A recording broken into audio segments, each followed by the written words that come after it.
On a Thursday morning, time for a warning for anyone who's ever gone in search of free Wi-Fi, and that's a lot of us. Millions of people do it every day to connect to the internet on our phones, our laptops, or tablets, but do you know who's actually behind those hotspots?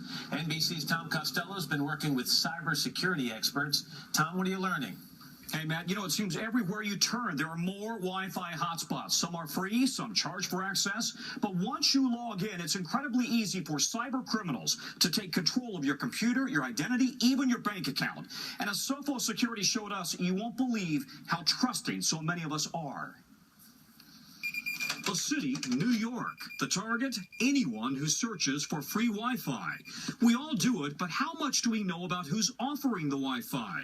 The folks at Sophos Security are about to prove how easily we can all be victimized. With just 2 laptops and some hotspot hardware, Security Research Chief James Lynn offered free Wi-Fi access across the city, from JFK Airport to Brooklyn, using names like Get Online and Free Public Wi-Fi. And we'll be using this to demonstrate how you are making life easy for cyber criminals. A whopping 2,341 people connected to the hotspots. But even more astonishing, 109 people handed over their credit card information when James offered 24-hour access for just $2. Of course, in this case, we're not actually taking the money.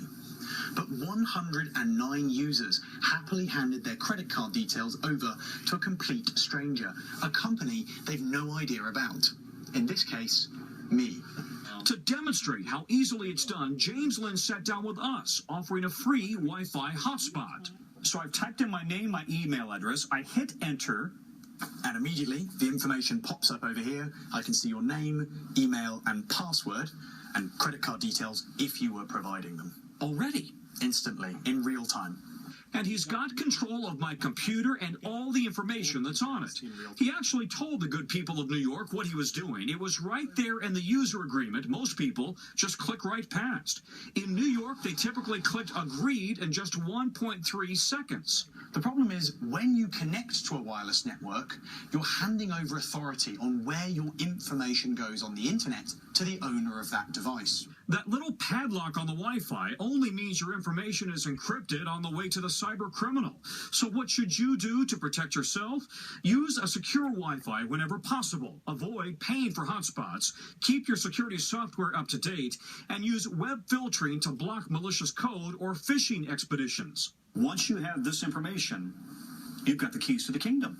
Yep, you open access to their credit accounts. You can go and use that credit card online. It's very, very simple. If those 109 people who gave their credit card information had been taken for $100 each, the cyber criminal would have made an easy $11,000 in a matter of hours.